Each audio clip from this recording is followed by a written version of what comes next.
this poem, Sing to Me. Just a reminder, I'm modeling with this poem, and then you're going to apply what we've learned to the poem titled The Climb. So you've already read that on Monday, you've read it again on Tuesday. Guess what? You're going to read it again today.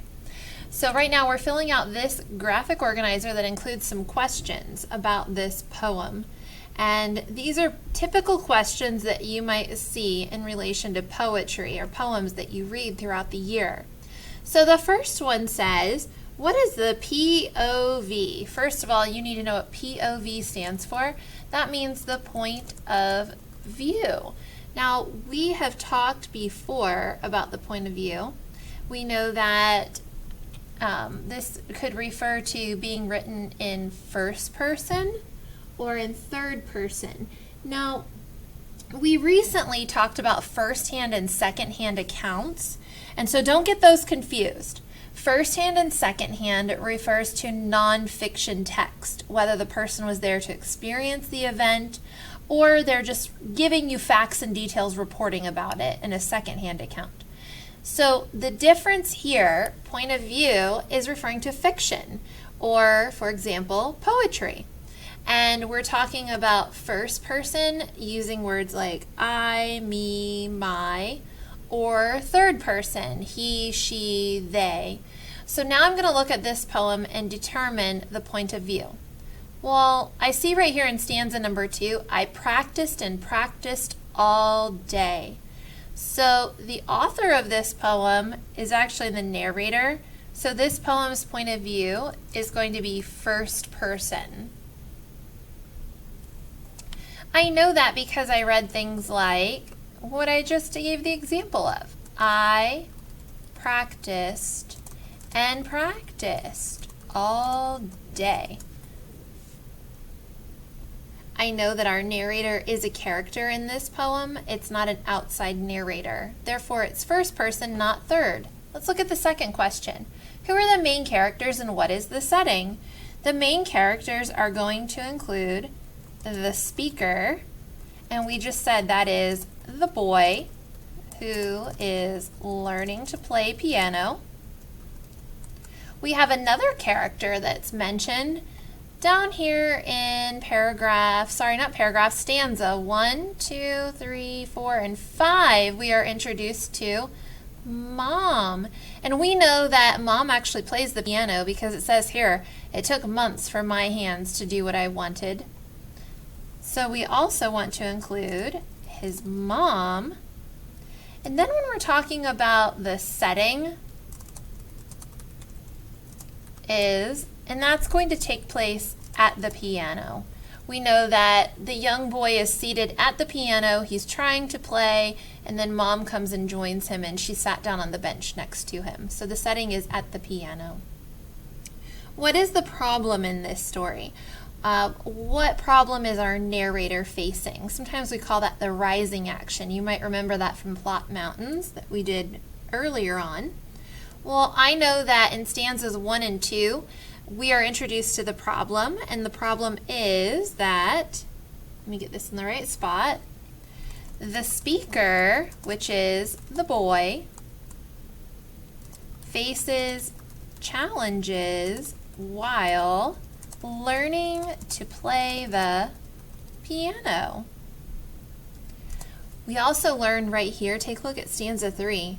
I can't do this. I can't do this. What's about to happen?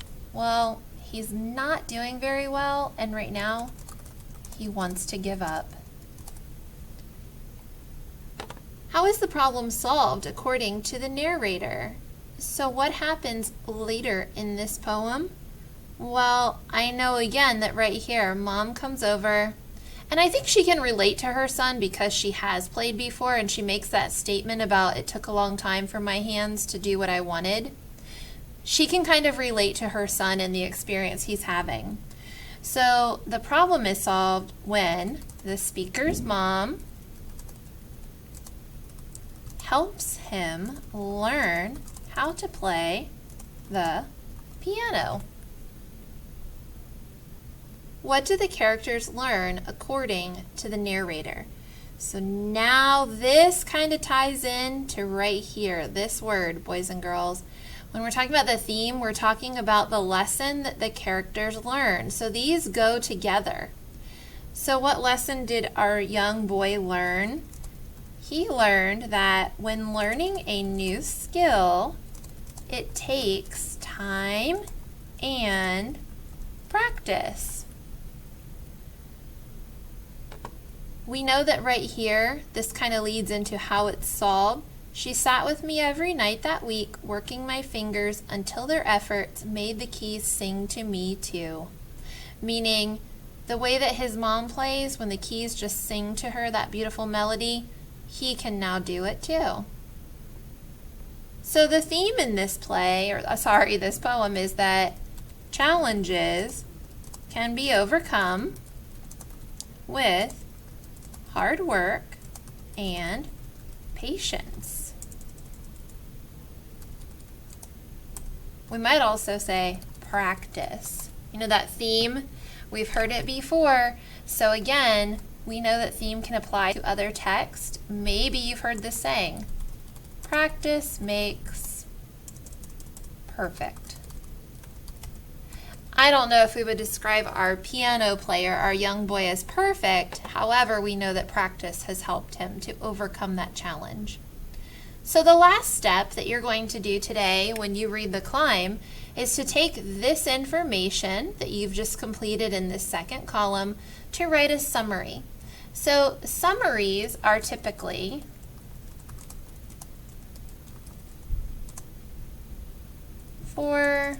even 3 to 4 sentences long, and tell what the poem is mostly about or what's happening.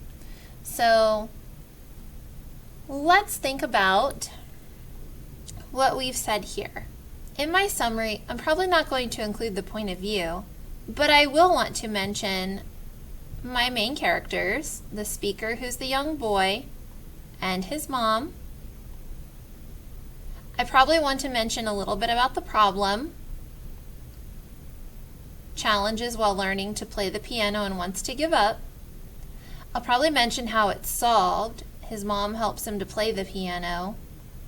And then I might mention something about the lesson that's learned. Again, these two are tied together, so I might jump right into the theme because this idea helped me determine the theme. So again, we can see how we might develop or create a summary based on this information here. In the poem, Sing to Me, a young boy struggles to learn how to play the piano. After his mother, who also plays piano, helps him practice, he learns how to play. The young boy learns that challenges can be overcome with hard work and practice. So again, we have the summary. We've included the poem that we are summarizing. We've included the character, the young boy, and his mother. We've also included the problem that he struggles to learn how to play. And we've included the solution. She helps him to practice. And finally, we've even tied in a little bit about the theme, what he learned. So boys and girls, just a reminder, you're going to go now into Schoology and find the poem The Climb, which you have read now twice. You're going to reread it, and you are going to complete this same graphic organizer. You are also going to summarize the poem The Climb. If you have any questions, let me know.